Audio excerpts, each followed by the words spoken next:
What you know you can't explain. But you feel it. You felt it your entire life. That there's something wrong.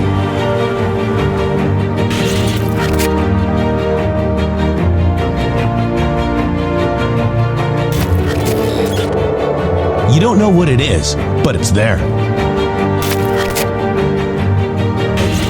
Like a splinter in your mind, driving you mad. Experience the awakening.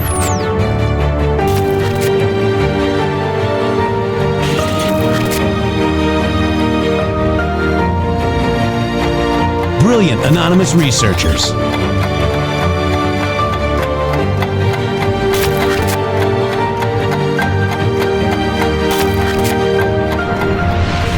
Patriots, join us in the Patriot Army. Trust the plan, pain coming. Boom, boom, boom. Let's go. RedStateTalkRadio.com, Brighteon.tv, Rumble.com/MG Show.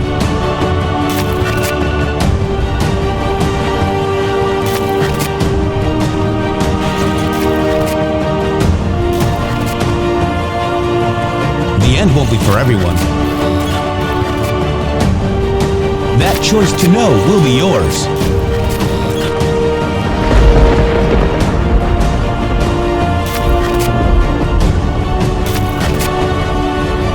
Where we go one, we go all. Fight, fight, fight, and fight we will. We fight every day right here on the MG Show.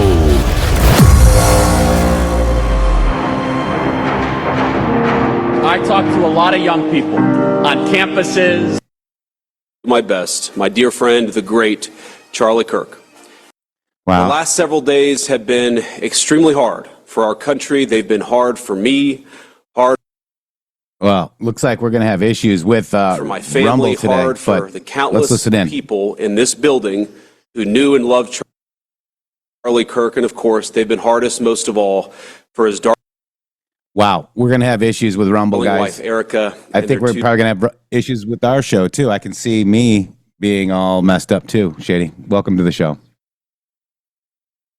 Yeah, I mean, everybody's watching the vice president on Charlie Kirk's show. It's due to his efforts, let me see if I can just... his staffing, his support, and his friendship.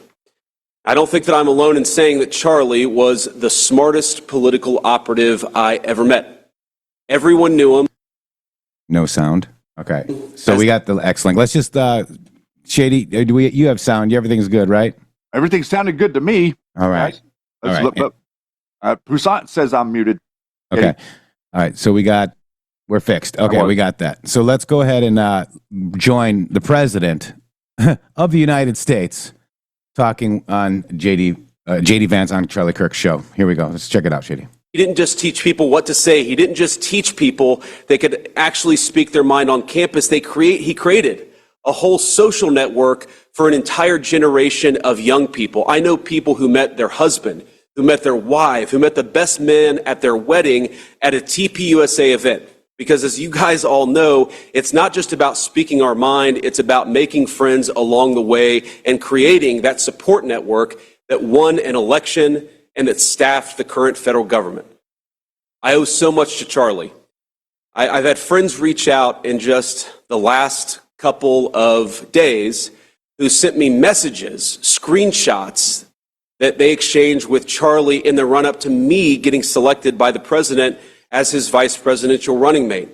And it's such an honor to have people show me that Charlie said, we want JD to be the VP nominee. And I just had a conversation with the president, and I think things are actually going well. I think he's actually going to choose JD Vance. Do you know what it means to me that such a good guy, such a good friend, such a lion and visionary of our movement was advocating for me? So I wanted to use this show today to advocate for Charlie, to talk about him, to talk about what kind of a guy he was, talk about what kind of a man he was, what kind of a husband and father he was, and to take people, most of them from inside the administration, but some of them from without, who knew Charlie best and to talk about what he meant to them, what he meant to this It looks like our show on administration, Rumble and is what he- down, guys, isn't it? Is that what we're seeing? I'm not showing any chat right now. Wow. Yeti. Yeah, Okay. it might be steady, but it says one viewing. No, now we have 393 viewers. Live chat, pop-out chat, nothing. So it says sign in to chat. I'm always signed in. Sign in. Why am I not signed major in? glitches? Yeah, they're having major glitches, guys. Wow. Okay. All right, we can continue. Let's continue with JD Not Vance. major glitches. Oh, hey. Yeah, they're having. Okay, There we we're are. on there. There we are. All right, here we go. Aha! We're on X too, guys, or Facebook. meant to the conservative movement. I was very honored a couple of days ago on September the 11th, 2025, to fly out to Utah, where Charlie was shot and killed, to meet his wife, to meet his mom and his dad, his sister, all just incredible people who didn't deserve to have this happen to them. And I was also honored to be able to take Charlie's remains from Utah to Arizona. It was an amazing, amazing thing. It was heartbreaking. Yeah, and we had people all up in arms about that too. God bless you, JD Vance. Thank you for doing that on behalf of people that really, truly love this movement, JD. Yes. And it was sad and it was terrible. But what an honor it was for me and my family to be welcomed in to the Kirk inner circle at their moment of grief. There are a few things that I want to talk about just from that moment. First of all, when I first met Erika, his lovely wife, and such an incredibly brave soul. I'm not sure if you saw her remarks after Charlie died. If you haven't, I would encourage you to go and see them, because you see this raw grief and incredible courage all in the same moment. And that's what we need right now. We need to grieve, but we also need this courage in this moment more than we've ever needed it. She gave me a hug, and she was heartbroken, as of course she would be, and she said that she loved him so much. And I said, Erika, he loved you so much. He died way too young, but he died a happy man because of you, because of the family that you gave him, because of the home and the life that you guys had built together. And we sat for about an hour and we talked about Charlie. And, you know, in these moments, you don't know what to say. I'm a person who literally speaks for a living, and I had no idea what to say. And I didn't try to console her, because how can you console a person who just lost a loving husband and father? But we just talked about Charlie. We talked about who he was. We talked about some of our favorite stories. We talked about some of his idiosyncrasies and all the things that made Charlie Kirk who he was. And she said something to me that I will never forget. My wife was there. It was just me and my wife on my side, and then a lot of people from the Turning Points family, a lot of people from Charlie's family.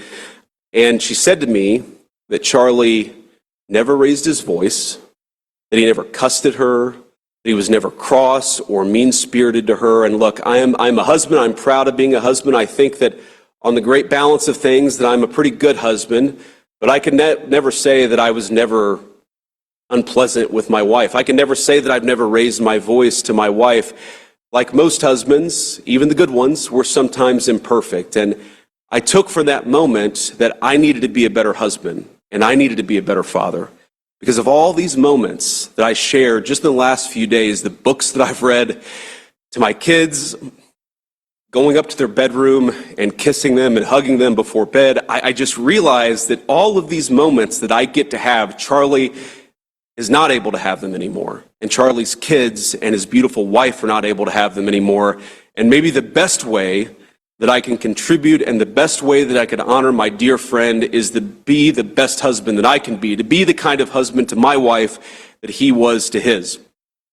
You know, we talked all the time about the most important thing you could do is not vote for a particular candidate. It was to become, if you were a young man, a husband and a father. He talked about the joy that came from fatherhood, the joy that came from raising a family and being part of their growth and their development and all the incredible things that happen when you get to be a husband and father. And that is the way that I'm going to honor my friend, is to be the very best at that most important job that I can be. But that's not the only way that I'm going to honor Charlie. And there's going to be a lot of discussion over the next 2 hours of this radio program about what exactly that looks like. It's important, and Erika asked me this, to make sure that his movement, the movement that Charlie started, has to keep going. We have to build upon it. We have to add to it. We have to make sure that the next generation of young people feels confident and courageous to speak their mind and to speak the truth. We're going to talk about that. We're going to talk about why do we do this? Of course, we do this so that we can enact good public policy and take back our country. We're going to talk with senior officials in the administration about what we're trying to do to honor Charlie's legacy in that way. Of course, we have to make sure that the killer is brought to justice, and importantly, we have to talk about this incredibly destructive movement of left-wing extremism that has grown up over the last few years, and I believe is part of the reason why Charlie was killed by an assassin's bullet. We're going to talk about how to dismantle that and how to bring real unity that can only come when we tell the truth, and everybody knows that they can speak their mind about the issues of the day without being cut down by a murderer's gun. We're going to talk about all of those things with friends of Charlie, with people in the administration, with people that he knew. Wow, that's a amazing little speech there by our beautiful vice president who knew Charlie Kirk very well. We're going to talk about that, and we've been talking about that here with the Stochastic Terrorism guys. We talked about that I posted that on 9/11. Now everybody's talking about it. It's going viral. The way that these people, the left, okay, that's funded by foreign and domestic billionaires, are talking and lying about President Trump, and the we got to stop it. He's Hitler. He's this. He's that. This has got to stop, Shady. They, if you look in the psychology books, they're acting like Donald Trump is using stochastic terrorism. No. That's the truth. The truth is far more belligerent than what these people have been saying for over 7 years, Shady, not the past few. The conversation is getting ready to change in a way that is going to guarantee the future of this country for 500 years. That's what I think. I think that we're going to make our 500th year anniversary as America, and it's going to be largely due to this moment in time as we look back to realize that how we recalibrated our society, and we realized once and for all that the infiltration of Marxist communism is real, it is pervasive, it is systemic, it has control of all the levers of your government right now. Okay? Yeah. I understand that Donald Trump is president, but you are currently seeing it. You are currently seeing what it is that we've been telling you on this show for literally 7 years. The reason that we were thrown off of social media is because we see it clearer than anyone else. And we've been right here marching it out of our country since the moment that we started doing the show. And what I mean by that is very, very specific. The people that are lording over us and telling us that they are the voices that we must listen to are the people, the exact same people that you see out there right now cheering on an assassination of a human being.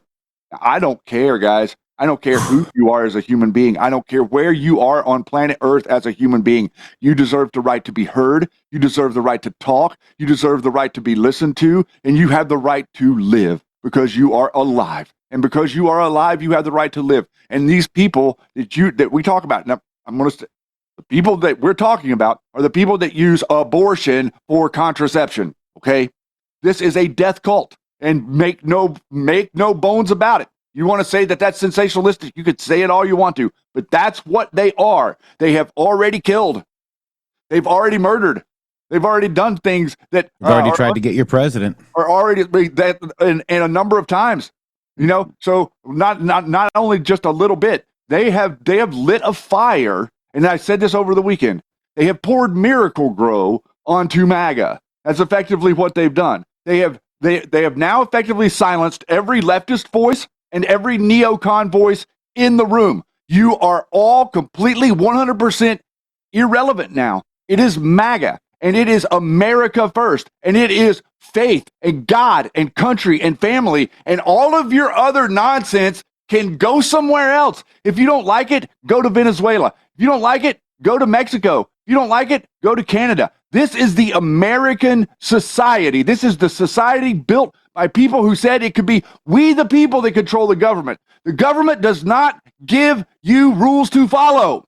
You give government rules to follow. And then if the government doesn't follow the rules correctly, you restructure the government.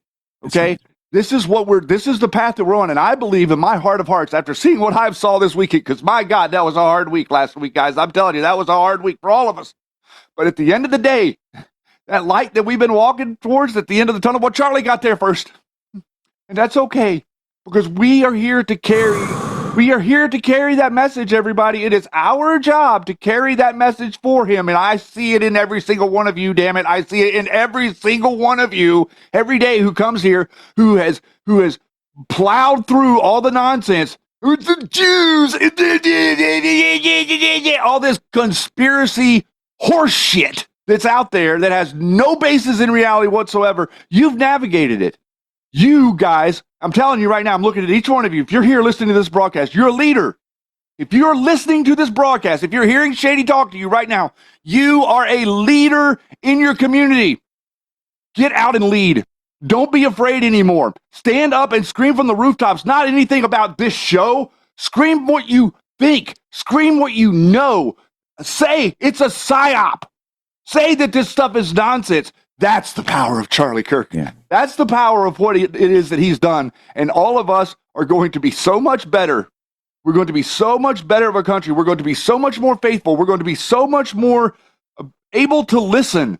And we're going to be so much more willing to call out BS. Because what has happened is we have fostered mental instability, and we have called it trans or whatever, and we fed it drugs, and now it's trying to kill us. Fun. Now it's time to stop it. Yeah.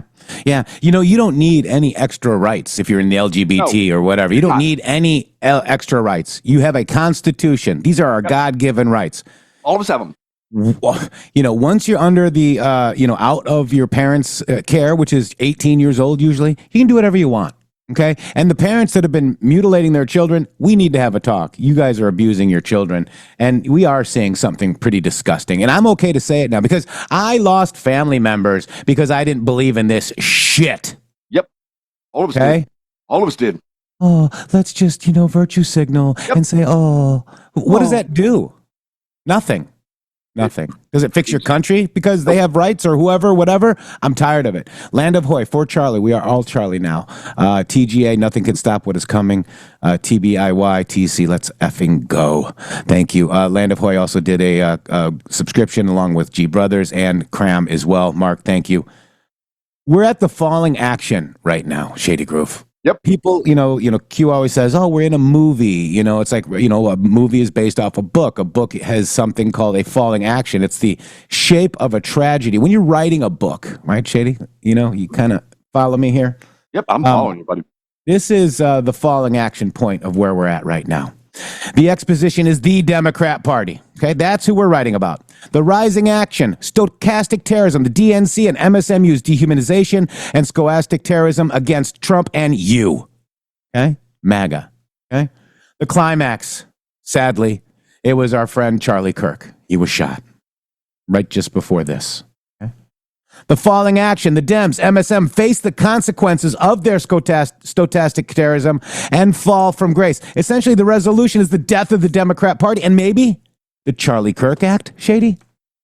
Yes.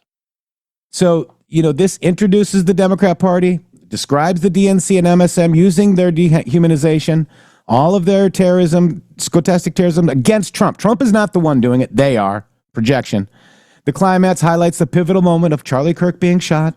The falling action of the Democrats, MSM, face the consequences. And why do I say that? Donald Trump posted this on his Truth Social this weekend. Listen closely. This message is for President Trump and his administration. If you stay to watch the video, please tag him down below, share, and repost so we can try to get this to him as quickly as possible and hope that he can do something with this. President Trump, as a supporter who voted for you 3 times, I am hoping and praying that you will revisit what Barack Obama and Joe Biden got rid of back in 2013, which is the Smith-Mundt Act, which held news corporations accountable for lying to the American people and spreading propaganda instead of truth. I think instead of bringing it back as a Smith-Mundt Act, you name it the Charlie Kirk Act, you make it a law, and you make it damn near impossible for these people to continue to lie to the American public, which has brought chaos, hatred, division, and anarchy all across this country. Fines out the ass, which will damn near bankrupt their companies should they lie to the American people ever again. They can have their opinions, that's fine. They need to state that it is their opinion and that it is not a fact. Because of their constant lies, a man lost his life over it. Because of the constant hateful rhetoric of calling him a fascist and a Nazi and a white supremacist and a bigot, the same thing that they called you, this man is dead. I think this would be a great legacy for him to have a law named after him, to force journalists to finally start telling the truth and having the integrity that they have lacked for over a decade. I hope that this gets to you. I hope that you think about it and that you pass it into law. Because we are on a dangerous path right now with the constant lies and the propaganda, and that doesn't end just at news journalists. It needs to go to content creators who consistently spread lies and propaganda and half-truths across the internet. This needs to end, and people need to start being held accountable for baseless claims over absolute abysmal things. It needs to end. So please, if you have it in your heart to have the time to do this, get this in front of Congress, get this passed as a law, and start holding these news corporations, be they right, left, or center, accountable for their behavior. Thank you. Wow. Matter. What? Thank you for your attention to this matter. Yeah. And again, I posted this on 9/11. Okay. It's Stochastic Terrorism, guys. And, then Dr. Drew came out. But let me give you an example of what it is. This is Stochastic Terrorism. Listen closely. Let me ask you tonight, do you think Donald Trump is a fascist? Yes, I do. This is what kicking the shit out of fascism looks like. Try to prevent the spread of the lawlessness and the fascist chaos that's been unleashed against us. So when we say Donald Trump is a fascist, fascism, a huge component of fascism is uniting racism, bigotry, a form of racist nationalism. We are now living in a fascist dictatorship. Mm-hmm. We are worried about potential rise of fascism in this country. We're worried about our democracy falling to an authoritarian and potentially fascist form of government. Not only to roll over to Donald Trump's will, but to roll over our democracy and allow him to take over this country as a fascist dictator. When fascism isn't just coming, it's already here. The former chairman of the Joint Chiefs of Staff, Mark Milley, said, "No one has ever been more dangerous to this country than Donald Trump, and he is a fascist to his core." Now, I want you to just really quick, this guy right here in the middle, right? This guy is We Demand Justice, which is funded by Arabella Advisors. She worked for Arabella Advisors. These people are all financed by foreign and domestic billionaires. And if that money dries up, that all stops, doesn't it? It sure does. And AOC was reading from a prompt. And potentially, you could see her like reading. She's like looking over, so making sure she's reading the right line as she's saying that stuff. Yeah. And none of them, let me tell you this, none of them believe it. Not a single one of those people that you just played the video believe that Donald Trump is a fascist. They do not think that because they are educated people who went to school and know exactly what a fascist is and know exactly that it is actually them that profess fascist perspectives. The fascist perspective would be perspectives like do what the government says and don't question it. And if you do question it, then harm will come to you. That's a fascist statement. That's what all of them told us. Every single one of them told us. They're literally professing and projecting onto us what they are so that they can get their numbnuts to try to harm us. Yeah. Yeah. And guys, we know Charlie Kirk's show and JD Vance is on there. We have our own show. We'll do highlights for it maybe tomorrow or something like that. We did play a little bit of it in the beginning of the show. And we thank JD Vance for stepping up. And it broke Rumble. It did break Rumble. Yep. It did break Rumble. We're going to do, and that's going to be a nice little, effigy essentially of Charlie, and they're going to do a great job. And then they're going to talk about things that they should do in the government to fix all this. But what I want to do is I want to address, FBI Director Kash Patel updates the Charlie Kirk murder. There was DNA on the towel and some of the gun, and it matched the suspect. So you guys ready to let's see what's actually happening in the investigation, Shady? I do, and I'd like to impart to the audience to tread lightly.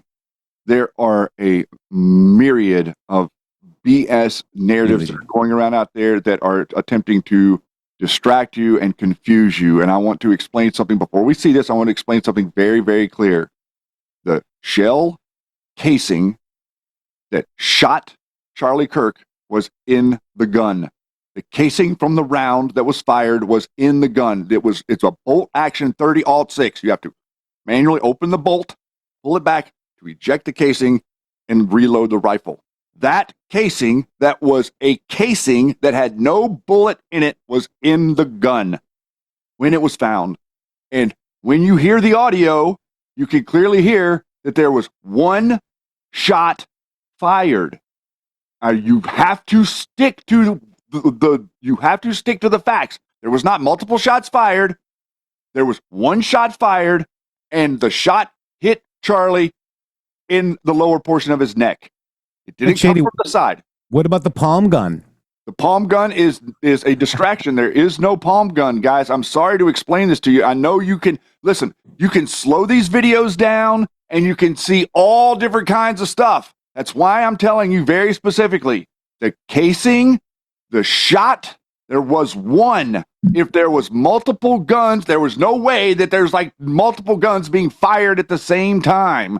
The shot came from behind the crowd. The crowd clearly reacts to where the shot came from, and Charlie's body goes back as he's hit here, exactly like he should. Don't get into this whole JFK, when you're shot in the side, your body moves backwards nonsense. This is military-grade psychological operations that are currently working overtime to capture your mind. Another narrative that's out there, and I'm going to tell you right now before Jeff plays this. They are saying that Donald Trump worked with Israel to somehow take out Charlie Kirk because Charlie Kirk was getting close to the Epstein stuff. That's what's being said. You have Ivan Ranklin. Ivan Ranklin made a post saying that this happened because of Dan, Pam, and Kash. He's blaming the FBI for this happening. The chickens are coming home to roost, guys. You have to step lightly. And I'd like to make a statement that the shooter was a Mormon, okay, not a Jewish person. That's correct. You know, so here we go. Kash Patel. Knew from my investigative experience what I could bring to the table and what decisions I needed to make. And having the support of President Trump and the full support of the White House was what we needed for these resources to happen. And I can report today that the DNA hits from the towel that was wrapped around the firearm and the DNA on the screwdriver are positively processed for the suspect in custody. The screwdriver. There's the gun in the towel, okay?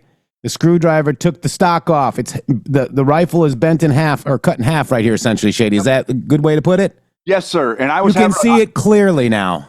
And I would like to say that I was having a hard time understanding exactly where this rifle was and how it ended up to be this small. Now that we know that there was a screwdriver found with DNA evidence on the roof, that screwdriver was utilized to take that stock off that barrel so that he could carry it easier. And I think that anybody out here in the chat that understands firearms would agree with me on that.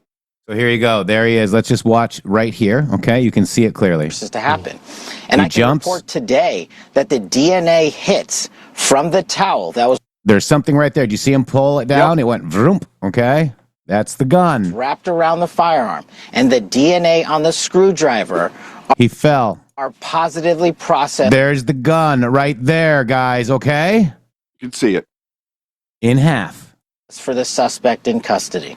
So, Mr. Director, that is vital. That is breaking news and vital information because now you have the casings for the gun. So you connect the gun. Now you got his DNA on it. That's huge. But I also want to get to another part. I just got to interrupt. Sorry, I just got to interrupt. We have the DNA on the screwdriver that was found on the rooftop and the towel that the firearm was wrapped in. The firearm itself, this is a great point. Thanks for raising it. Yeah, no problem. That is being processed by ATF laboratories in Maryland, and I believe they'll speak to that at a later date when their process is incomplete. But I just want to let you know the FBI handled the screwdriver and the towel found on the scene. That is important clarification, Mr. Director. I want to get to the 20 members in that group chat.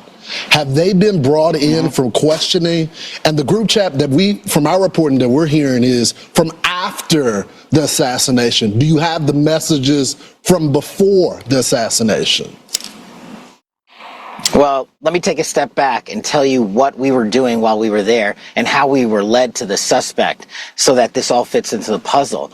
We, as soon as we learned of the shooting, we were able to, I think Charlie Kirk was shot at 12:23 local time on September 10th.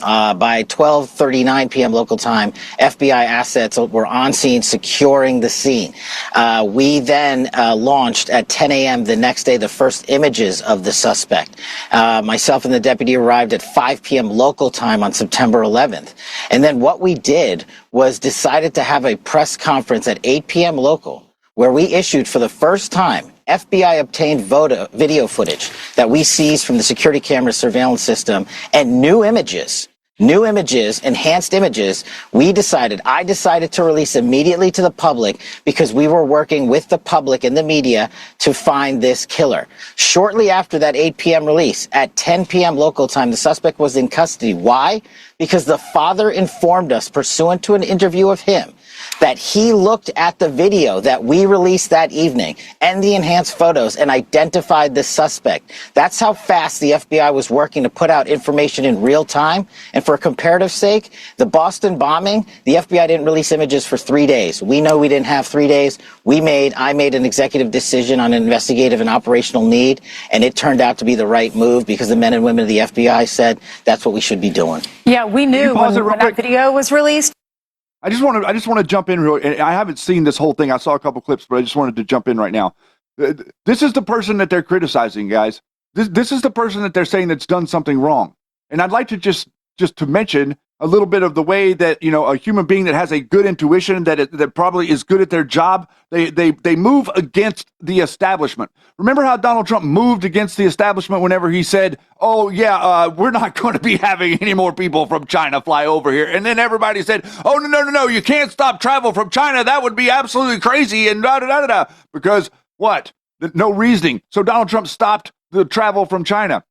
This is ridiculous, and I actually heard them talk about this before, that they're saying things like to not put the images of the people that are out there. That is some sort of modern day goofy DEI type law enforcement protocols. I don't even understand that. Kash did the exact right thing here, and you can see clearly that his intuition was pushing against people that were saying, oh, no, you got to wait, don't put the images out. And it looks like, there's some contention between the governor of Utah and maybe some law enforcement towards the FBI's process here. And it looks like the Kash came in and he set down the hammer on the table and he said, no, listen here, this is how you're going to do it. And the damn case was solved within a couple of hours. That right there is a perfect example of amazing police work by any measure, in my opinion. We said it here on Fox and Friends. Someone's going to recognize this person because someone was friends with him, his family. Someone knows this guy. Those images were crystal clear. Mm-hmm. Tell us what you know about his background, his childhood, his father who had to turn him in. And I'm sorry, I didn't mean to ignore the last question. Going back to the group chats real quick, there's more than 20 individuals. But this is a great point. I want to lay out how this works. People think we can just get in these group chats and immediately find out who's in them. We, the FBI, are the investigatory body supporting multiple prosecutions and ongoing investigations. And that's another point. Our investigation at the FBI is ongoing. And there are scores of people in this Discord chat room. But we have to effectuate legal process. We have to go out there with search warrants so that if prosecutors want to later use this evidence, it's not tainted by being illegally obtained. We, the FBI, are running the investigation pointedly on the Discord chat group. There are scores of individuals that are going to be spoken to. There are also lots of family members and friends that have already been spoken to. And one more point on forensics. We were able to obtain in record time the text message chain between the suspect and his live-in partner, as well as other critical cellular information from our CAS team that analyzes cell phone data towers in the area to pinpoint the locations of the suspect and other individuals he was speaking with. This is critical information that the FBI processed and got to prosecutors so they can lawfully use it in a court of law. And our investigation, our interviews continue, but we've learned some shocking things when we spoke to his family and friends as well. You want to share them? Those shocking things? Sure. And my job. My job as FBI director is not to speak to motive, is to speak to the facts. And that's what I'm going to do. His family has collectively told investigators that he subscribed to left-wing ideology, and even more so in these last couple of years. And he had a text message exchange, the suspect, with another individual, in which he claimed that he had an opportunity to take out Charlie Kirk, and he was going to do it because of his hatred for what Charlie stood for. Those are factually accurate investigatory findings by the FBI that we've handed over to the local authorities and the federal authorities to make their prosecutorial decisions. But I believe in this instance of such public importance, the public has a right to know. And I've told you I'm committed to transparency, and that's what I'm doing here today. Why didn't that person that he was talking to, why didn't that person say something? Our investigation is ongoing. That's a great question. And we don't have an answer on that just yet. But Mr. Director, you're right. Your job is not to speak to ideology, but you do have the BAU, the Behavior Analysis Unit, that are there. And my sources, people that are within the Bureau and outside that used to be FBI, tell me that the BAU has been encouraged not to tackle the transgender issue from an ideology standpoint. Have you heard that? Are you tackling that? I know you only been there recently. But you can't have a political slant saying we're not going to attack different political ideologies because it's going to offend someone.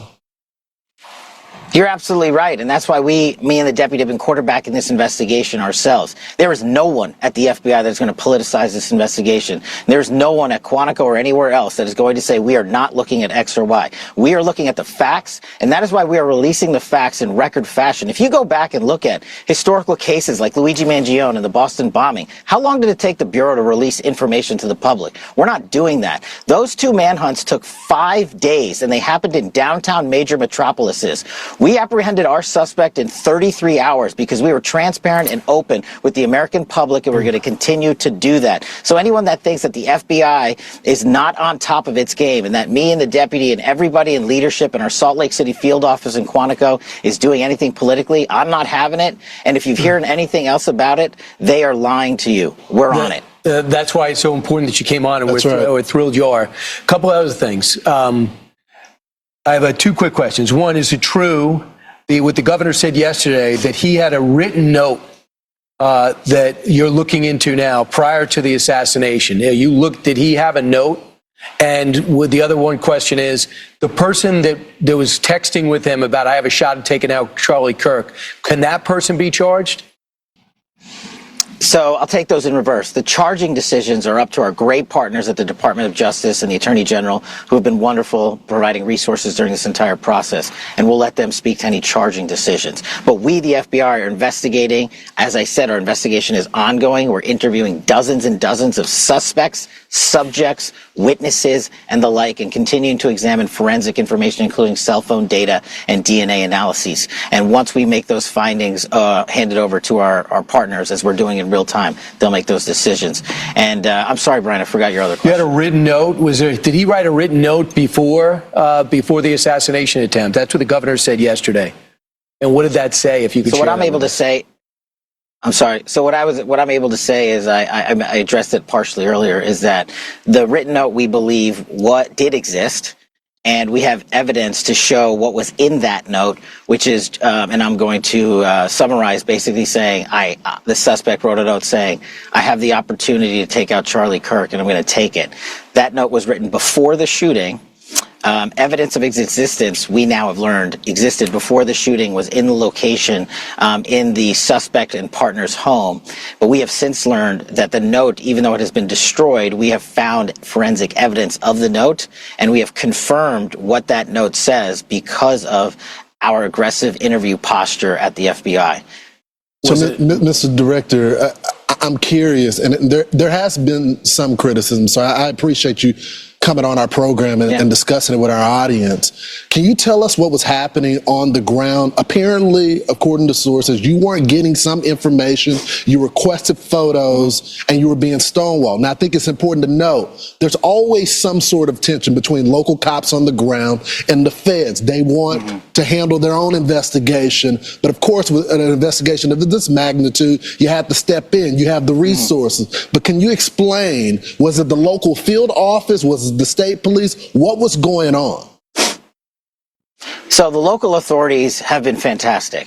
Okay. The local sheriff, the state PD have been wonderful. And any investigation, as you hinted to, of this magnitude has so many people in it because I'd made the decision to surge so many resources. And to get the information up to me was of the utmost priority. So I worked with my team to say, hey, there's not going to be any delays. We're not going to do it the way we normally do things. So the only thing that people were doing at the FBI was how they knew how to do things. I had to expedite that process. That's my job. That's what I thought this case deserved. And that's what this case was rightly calling for. So I made the tough calls. But I wasn't critical of anyone in particular. I just said, we got to move faster. And that was my call to make. And if there's any criticism there, you can put it right here. Who wasn't giving you information, Director? Who wasn't giving you the photos when you requested them quickly and it didn't make it to you? Who denied that order? It's not a denial of the order. Just to clarify, I'm glad we're talking about this. The photos were produced. They just weren't produced in a timely fashion that I felt was appropriate for an investigation of this magnitude. So I came in and I accelerated that process. So in the 24 hours after, when we were still looking for the guy, I know you posted that we got him. And that ended up not being true. You took some incoming because of that. What led to you posting that? Why did you feel so certain about it? And what do you have to say about the criticism?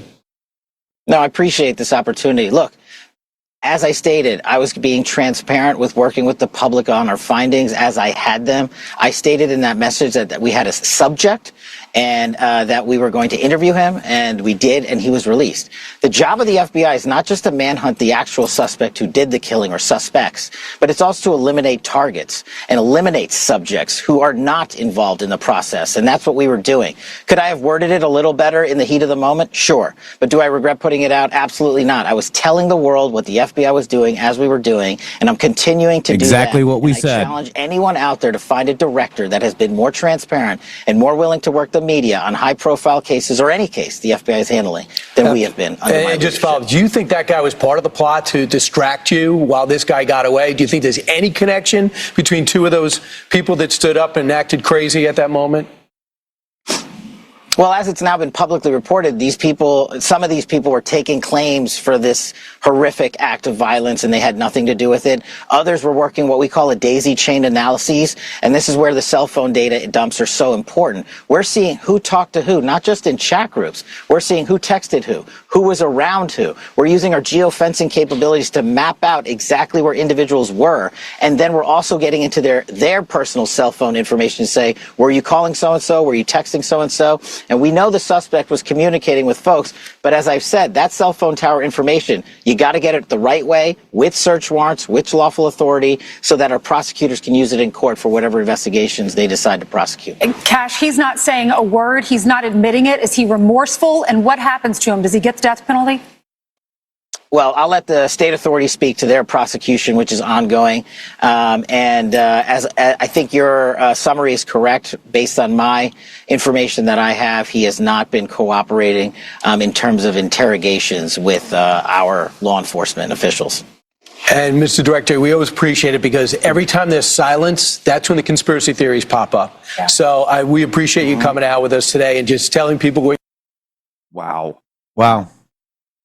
Did you hear all the Jewish part that he was talking about? No. Oh, you didn't?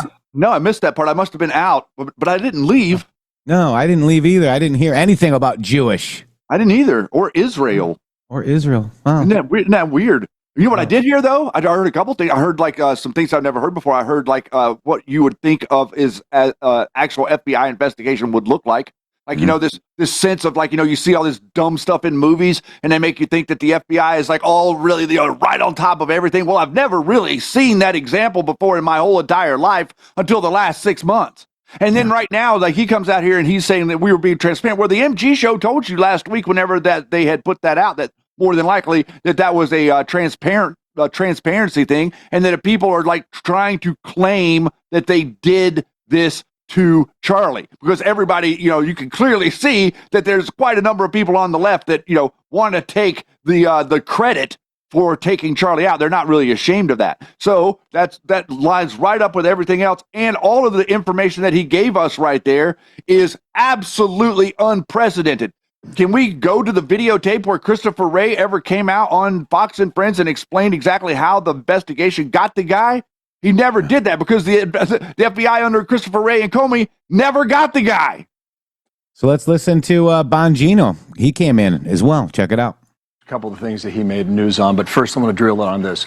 Is there any connection at all between the person who was asking the question about mass shooters and trans killers, or was that just a stunning coincidence when that single shot was fired?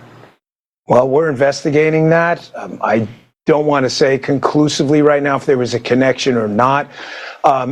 Sometimes Charlie was known to speak out about these issues. He was a powerful voice. It's not terribly uncommon for him to get questions like that. However, we are looking into that. Any potential connection here, okay, so we're going to scrub. I'm not drawing conclusions from your answer, but you're saying it's a possibility. Is that what I hear you saying? We're looking into everything, Bill. There's not going to be a stone left unturned if there was anyone involved who aided, abetted. I can't say that in strong enough terms. Every single FBI asset on this team is being applied and used in this investigation. Okay, after he fired that single fatal shot, we've got the video of him jumping off the backside of the building. Where is the gun when he drops 15 feet down to the grass below? Well, if you look at the video, the gun is you'll see in the back of the video when you're watching the video right there.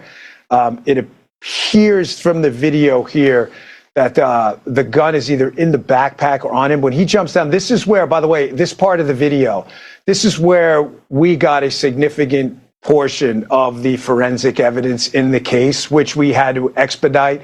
We had a number of assets, including fixed wing assets, to be able to fly. If obviously Salt Lake and that specific area in Provo is not around the corner from FBI labs, it was difficult. But we were able, during that scene, him grabbing that particular side of the building and jumping down, we were able to gather a significant amount of forensic information, which we expedited back to the lab, which was the key I think, piece of information that we were able to crack this thing open. Okay. Just looking at that video, it's hard to see the weapon, and that's why the question is still obvious to me today. Kash Patel said earlier today that he expressed to someone that he had an opportunity to take out the killer and was going to do it. Did that person do anything with that information? Yeah, that's what we're really disturbed about. It appears that this was communicated. You see this a lot, Bill, when in targeted violence cases, assassinations, school shootings, where the individual expresses in advance in a good swath of these cases his desire or her desire to do these specific things. That appears to be the case here as well, where the intent component was there in advance and the target was announced in advance prior. Now, that's the part we want to know. Did they know and not say? Now, Bill, you have to keep in mind, and I don't want anyone to jump to conclusions on this.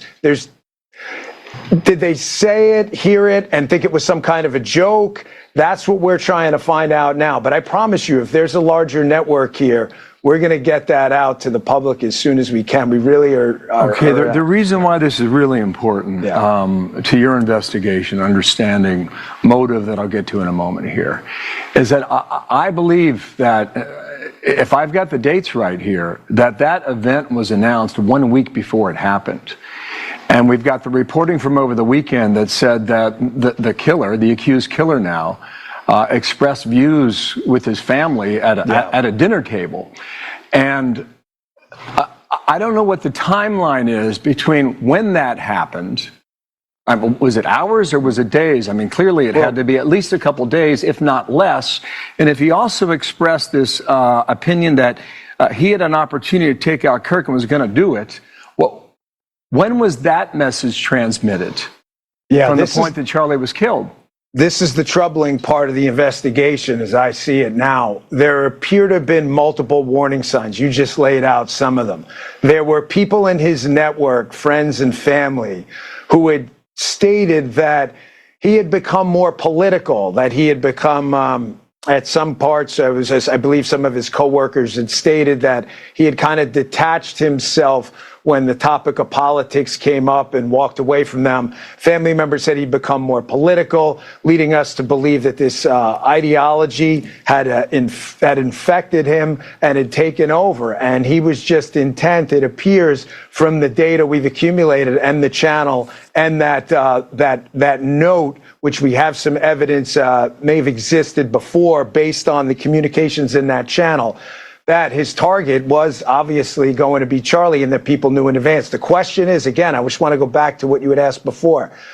Did they know? Were they sure of this? Or did they hear this and just write it off? That's what we're going to have to find out. And that's what we're investigating now. Bill, this investigation is just begun. This isn't even the beginning of the beginning. You know, yes, we have a subject in custody. You know, everybody's innocent until proven guilty in our constitutional republic. However, this is not done by any stretch. Our men and women out there in the Bureau have worked tirelessly all week, and I just got back to D.C. Last night. And, Kash and I were out there on the scene. We walked the scene. We went through every single component of it. We saw the evidence up close and personal. And we went out there to be able to make command decisions with our team on the ground. And I think the process, although not perfect, of course, I think the process went pretty well considering we got him in 33 hours. Okay, yeah, I respect the process here too. The governor, Cox, said he had a leftist ideology. I don't know what issues were important to him. Maybe you can share that with us today. And Kash Patel said, if I got this right, he said, I'm looking at facts, not motive. What's the working theory now as to motive? Well, I think it's pretty clear based on the statements of family members, friends, and some of the messaging we have on these digital footprints left behind, that he clearly had some obsession with Charlie Kirk. Charlie Kirk is obviously a conservative commentator. That's no secret to anyone out there. So while, again, I don't want to speak in advance and jeopardize the case in any way, I think it's fairly obvious to everyone out there, and there's no need to parse words with it, that clearly this was an ideologically motivated attack. I mean, Charlie Kirk is a conservative commentator who sadly and tragically gave his life, underneath a sign asking people to challenge his ideas, the very essence of our constitutional republic. Bill, if I may, I know it's a news show, but Charlie was my friend. Charlie wasn't my friend. Charlie was my good friend. And I spent the weekend, after coming back from Utah, looking through text exchanges going back years with Charlie. And it's kind of hard to believe he's not here. So, this has been hard for everyone. And I think it's fair and appropriate for every one of the taxpayers who finances your FBI to ask questions about everything. You know what? It wasn't perfect, but it should be. Next time, we'll try to make it more perfect. Mm-hmm. But I just ask everyone to keep in mind that both Kash and I, this was very emotional for us. We had to put that aside. We had a job to do. And when everything settled down and finally got a little bit of sleep last night, it hit me that, Charlie's not here anymore. And that was tough for everyone. So I'm not asking for anybody's forgiveness for missteps here and there. We got our guy in 33 hours. Everything, we're going to go look at everything when this is done. And next time, when there's a crisis, what we can do well, we can do better, we can do better, we can do even better than that. Yeah, Dan, I'm sorry for your loss. And I appreciate your work in the story and the investigation. It's important to America and the world to figure this out. And I hope we do in quick order, I will say. Yeah. And I see 33 hours. That's all I need to hear. Okay, so 33 hours, is that going to get charges brought against him in a case, Shady? Nope. I mean, what is wrong with people? People are psychologically manipulated to see things that are not there. Right. I saw that 12-23-0322, Skull and Bones. You think that guy was at Yale? Nope, he wasn't. So I'm just trying to say, guys, I understand, our minds have been melted. I'm going to just be honest with you. And I think, the truth is the truth. Political ideology and ideology, okay? That's what did this. The bullet came from that gun. There's DNA. There's a screwdriver. I know Kevin's in here. He has a challenge. And I'm not saying not to challenge. Challenge if you want to, guys, okay? I am seeing that right now the case is the case. I don't think, and this is my opinion, that he was shot from the side. He wasn't shot with a palm gun. He wasn't shot for this. He was shot from that guy on the roof, 143 yards away. I agree with that. So with that, we'll be right back after these beautiful boom messages.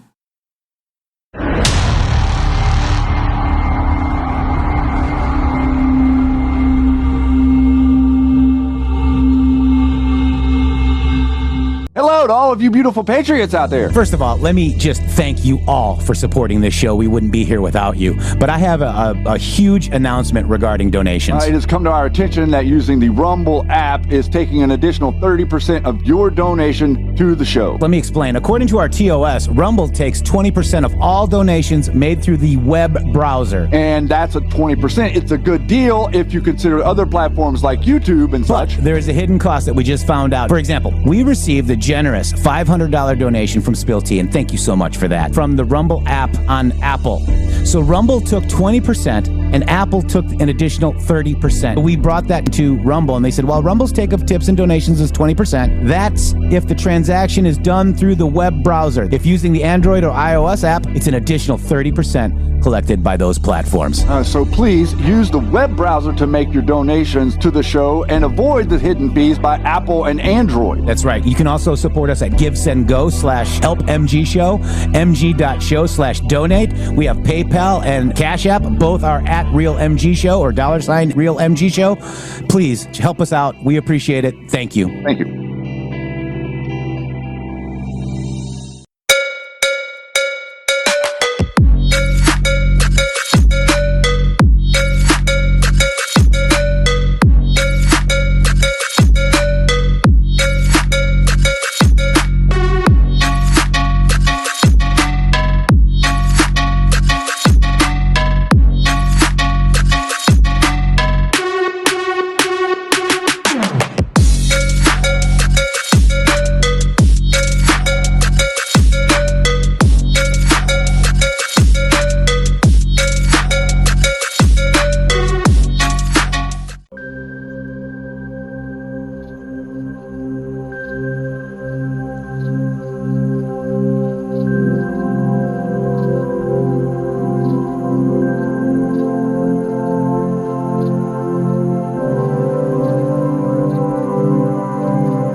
It's the final last moments, man. Wow.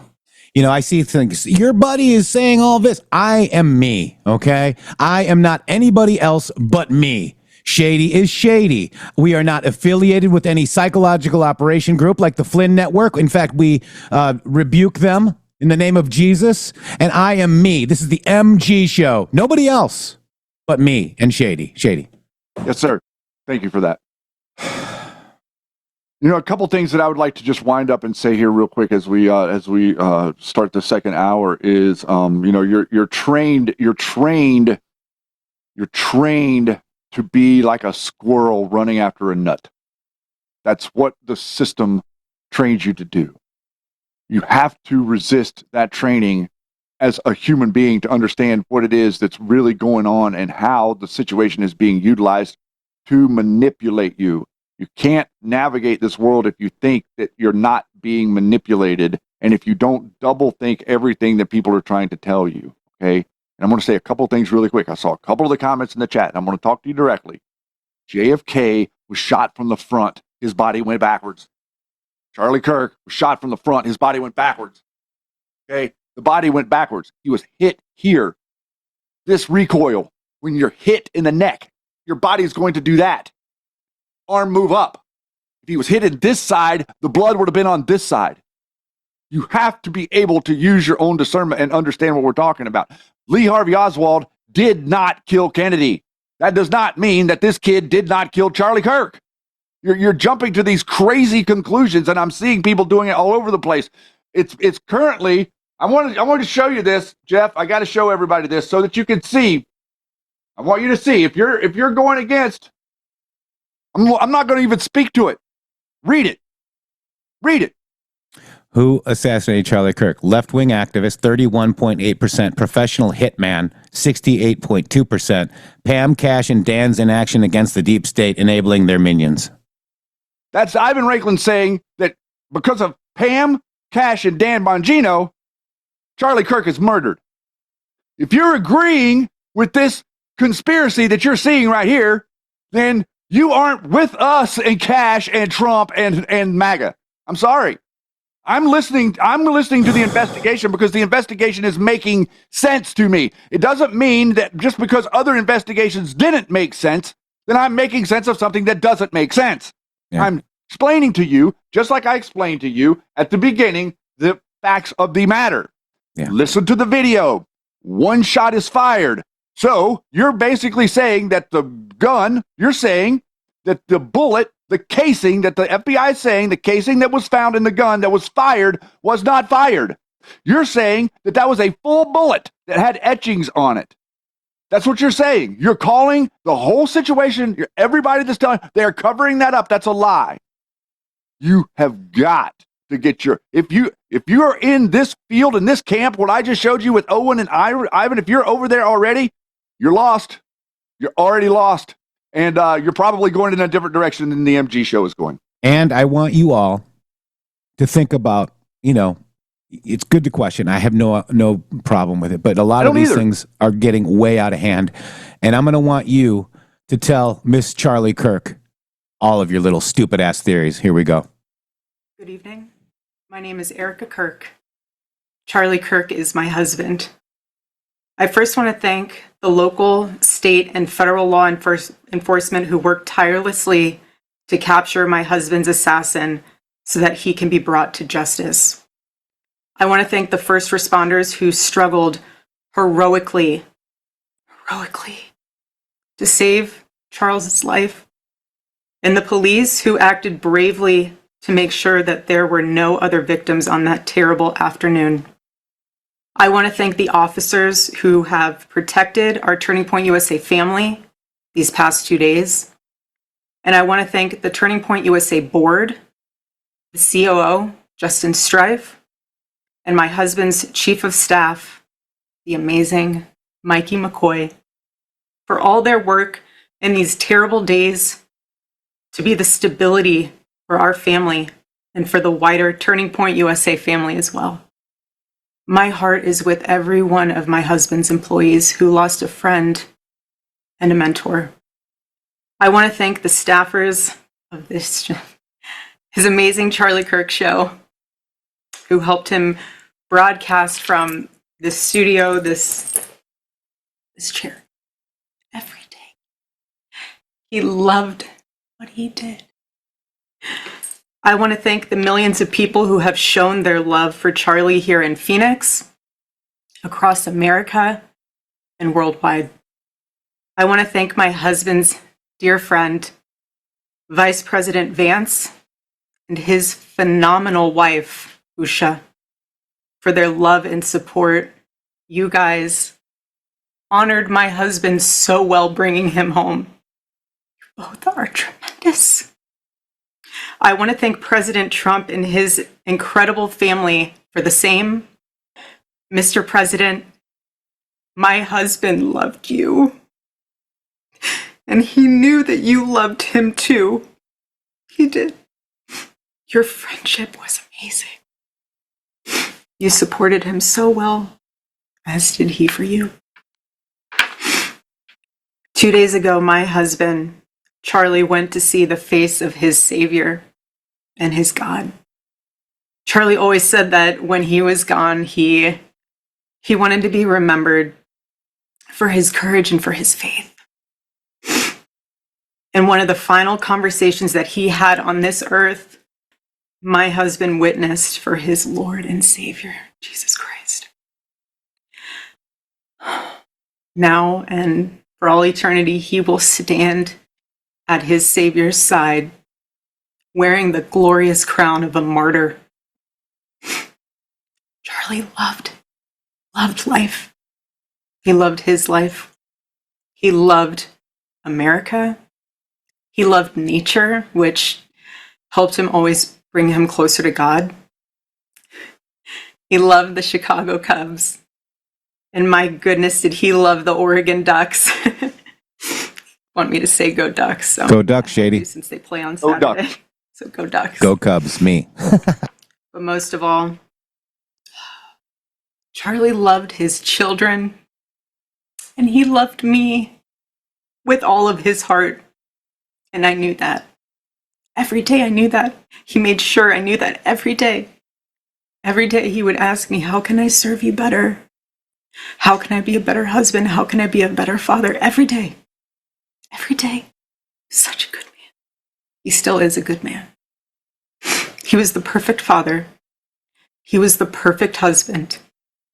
Charlie always believed that God's design for marriage and the family was absolutely amazing, and it is. It is, and it was the greatest joy of his life. And over, he would tell all these young people to come and find their future spouse, become wives and husbands and parents. And the reason why is because he wanted you all to experience what he had and still has. He wanted everyone to bring heaven into this earth through love and joy that comes from raising a family. It's beautiful. Charlie always said that if he ever ran for office, I know a lot of you asked if he ever was going to, but privately he told me if he ever did run for office that his top priority would be to revive the American family. That was his priority. One of Charlie's favorite Bible verses was Ephesians 5, verse 25. Husbands, love your wives as Christ loved the church and gave himself up for her. My husband laid down his life for me, for our nation, for our children. He showed the ultimate and true covenantal love. I will never, ever have the words to describe the loss that I feel in my heart. I honestly have no idea what any of this means. I know that God does, but I don't. But Charlie, baby, I know you do too. I know you do. So does our Lord. And our world is filled with evil. But our God, you guys, our God is so good. So incredibly good. And we know that for those who love God, all things work together for good, for those who are called according to his purpose. Already I have seen the worldwide outpouring of love for my husband. I've heard the testimonies from people my husband inspired to get married, to start families, to seek out a relationship with God. It's the most important one of all. The evildoers responsible for my husband's assassination have no idea what they have done. They killed Charlie because he preached a message of patriotism, faith, and of God's merciful love. They should all know this. If you thought that my husband's mission was powerful before, you have no idea. You have no idea what you just have unleashed across this entire country and this world. You have no idea. You have no idea the fire that you have ignited within this wife. The cries of this widow will echo around the world like a battle cry. To everyone listening tonight across America, the movement my husband built will not die. It won't. I refuse to let that happen. It will not die. All of us will refuse to let that happen. No one will ever forget my husband's name, and I will make sure of it. It will become stronger, bolder, louder, and greater than ever. My husband's mission will not end, not even for a moment. And one of Charlie's greatest talents was his ability, this phenomenal ability to choose great people to follow him. He could always find the ones who could handle any setback. And it's almost like he knew. He could see it in you. Even when you couldn't see it in yourself, he just knew. He knew you could handle it. You thought you only had 5% left, and he knew you had 15. He knew you were ready to go that extra mile even when you didn't. He always challenged people around him to work harder and to be better. He never gave up. And I love knowing that one of his mottos was never surrender. So I want to tell you that we'll never surrender. We never will. Ever. Ever. Our campus tour this fall will continue. There will be even more tours in the years to come. America Fest here in Phoenix this December will go on. It will be greater than ever. The radio and podcast show that he was so proud of will go on. And in a world filled with chaos, doubt, and uncertainty, my husband's voice will remain. And it will ring out louder and more clearly than ever. And his wisdom will endure. My favorite too, but my husband's favorite word in the English language was earn. He would call all of you to be people of action who earn the future America deserves. So to all of the young people who felt inspired by my husband's faith and hard work, all of you already know what Charlie would want you to do. You know. If you're in high school or if you're in college, go find your local Turning Point USA chapter. Join it. Stay involved. He wants you to make a difference. And you can. You can. The movement's not going anywhere, and it will only grow stronger when you join it. There isn't a chapter. You can't find one, then start one. There is no excuse. You can start one. And as my husband used to say in this room, every single day, if you want to get involved, the best way you can do that is going to tpusa.com. That's what he would say every day from this chair. Every single day. I watched his show every day, and he would always say, if you want to get involved, go to tpusa.com. If you're a pastor, join our movement at TPUSA Faith. And if you're a parent, I highly recommend that you come to America Fest in December. Sign up right now for that because we would love to see you. I would love to see you. Charlie would. He'll be there. He'll be there in spirit. Bring your kids, bring your family. But most important of all, if you aren't a member of a church, I beg you to join one, a Bible-believing church. Our battle is not simply a political one. Above all, it is spiritual. It is spiritual. The spiritual warfare is palpable. Charlie loved his Savior with all of his heart, and he wanted every one of you to know him too. He wanted everyone to know that if they confess the Lord Jesus Christ who rose from the dead, then they will be saved. Hear me when I say this, nobody is ever too young to know the gospel. Nobody. Nobody is ever too young to get involved with saving this beautiful country, this country my husband loved and still loves. And nobody is ever too old either. There's no age limit. I know my husband is still here. He's watching over us. I don't remember the last time I slept. I couldn't sleep last night. And Charlie, baby. Charlie, I promise I will never let your legacy die, baby. I won't. I promise I'll make Turning Point USA the biggest thing that this nation has ever seen. I promise. Charlie, I love you. I love you, baby. Rest in the arms of our Lord as he blankets you with the words I know your heart always strived to hear. Well done, my good and faithful servant. When I got home last night, Gigi, our daughter, just ran into my arms.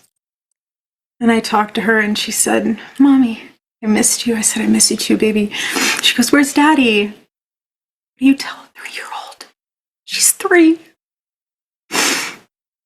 I said, baby, Daddy loves you so much. Don't you worry. He's on a work trip with Jesus, so he can afford your blueberry budget.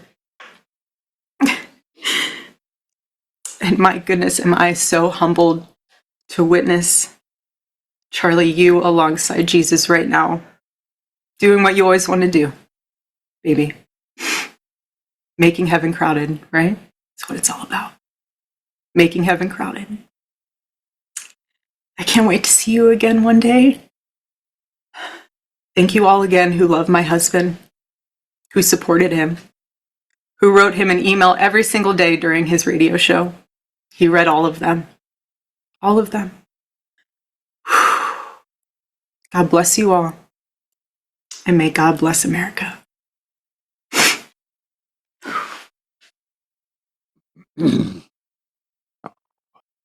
What a hard day. You know, it's funny. You know, this is not just about emotions. It is about emotions, okay? Yep. It's about emotions. It's about the truth. We need the truth to come out. Not psychological, stupid-ass operations that are just, I mean, maybe I used to get caught up in this stuff back in the day, too. Like, take your head out of Twitter. Listen to the FBI that we finally have. We're finally in control of the FBI and the DOJ, Shady. We weren't in Butler, were we? Nope. We weren't. My statement would be, well done, my good and faithful servant. Boy, what a glorious thing to say.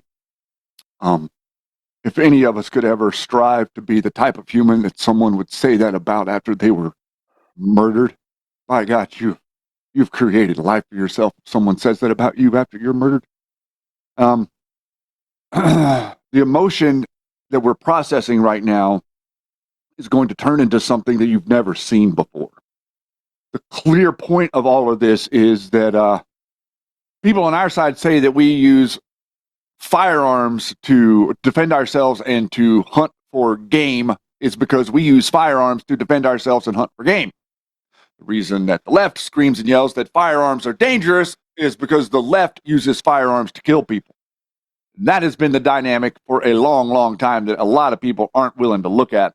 And right now, guess what, ladies and gentlemen? We are getting ready to look at it. And we're getting ready to look at it in a different way.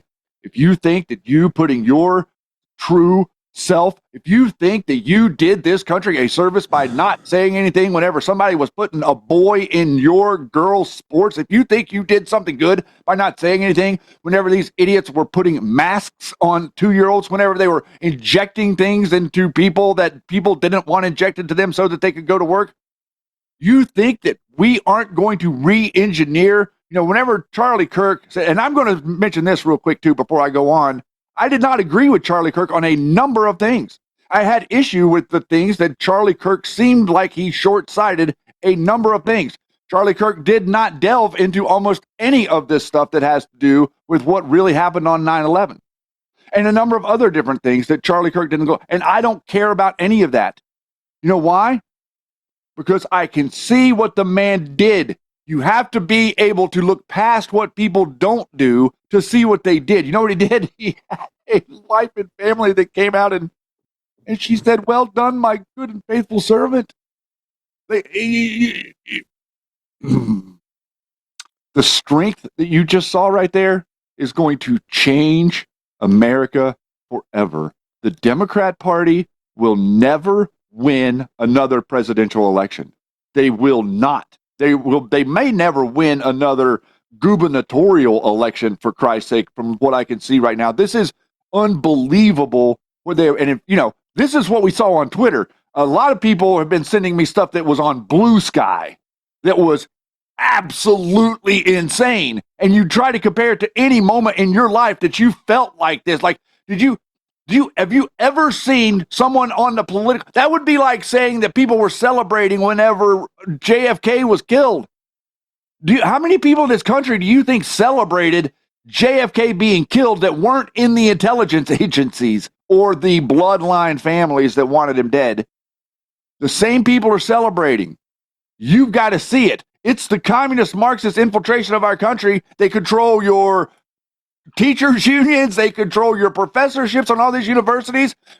Charlie Kirk went to the devil's den. The devil's den is in those universities, in the minds of those professors, in between their stupid ears. That stuff in there, that gobbledygook, that communist Marxist gobbledygook, is exactly where it stems from the universities. That's a mind virus. Whenever we say it's a mind virus, that's not a joke. It cripples the mind. If you are put in a situation where you have nothing to live for, no reason to live, then you don't respect what anyone else has. Therefore, you don't respect a property right. You don't respect someone's self-defense. This is a major turning point, man. We ain't taking this bullshit no more. It's over. And God bless Charlie Kirk.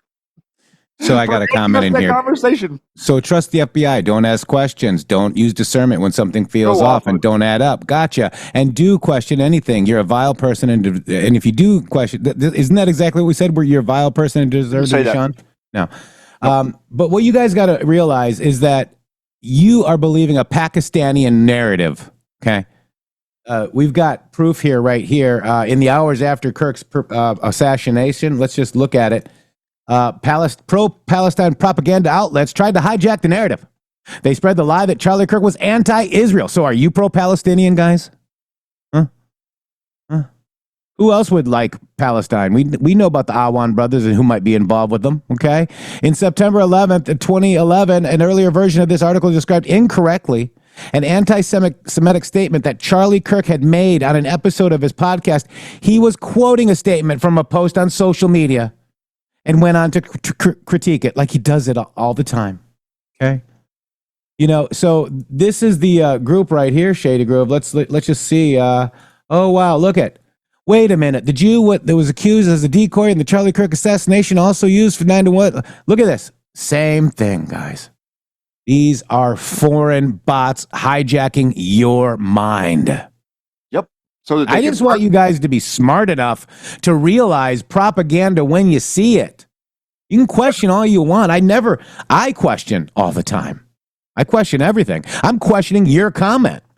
We're questioning is how we came to us questioning is how we came to the conclusion. That's how we got here. We're not telling anybody not to question. We're telling you that we've questioned, and this is the conclusion that we've come to. Like, you can't, are you going to deny us our conclusion? I'm not trying to say that anything. I don't know who was controlling this guy. I have no clue who put this guy on that roof and where it came from. If it came out of Discord, we know that. We know all of the nefarious actors and stuff that goes on in Discord, but we don't know, and you don't know. What we do know is the bullet came from that gun. The bullet came from that gun. You've got to realize that people that are trying to divert your attention and to show you different things, they're not showing you any evidence. They're not showing you where there was 2 shots fired. They're not showing you the evidence that they found where there's really not a round in the casing. They're trying to say that this picture of the gun, that picture that was being spread around of the gun early, was someone who had put up a picture of a similar rifle, not the actual rifle. The FBI didn't take a picture of the rifle and send it out there to you.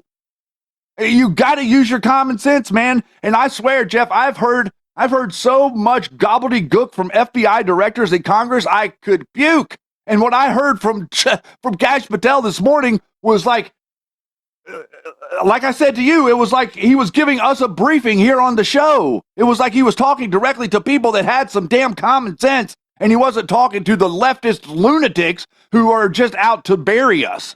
Yeah. And again, I think this is what did it. It's Stochastic Terrorism. I posted this on the 11th. The use of mass communications to incite random actors to carry out violent or terrorist acts that are statistically predictable, but individually unpredictable. In short, remote control murder by lone wolf. Now, could he be in a Discord and they're still, carrying it on or whatever? But, this is targeted political violence that has been instigated by a hostile public rhetoric, which is directed at a group. MAGA, Q, Charlie Kirk, you, or an individual. Unlike incitement to terrorism, Stochastic terrorism is accomplished by using indirect, vague, or coded language that allows the instigator to plausibly disclaim responsibility for the resulting violence. A key element in this is social media, mainstream media, distributed forms of communications where the person who carries out the violence has no direct connection to the users of the violent rhetoric. They want us all divided up. They want us all attacking each other and acting like you're this because of that and you're that because of this. This is what they were doing with the intelligence agencies before Donald Trump won in 2024. 100% of the time. I am now of the belief that this is not what the intelligence agencies are doing 100% of the time, because I am seeing results coming from the administration and from these people. And I'm also seeing what I showed you earlier. What is Ivan Raiklan saying? Okay. They are the ones that are engineering these dumb psyops around real events so that they can further splinter us. They are Democrats. Okay.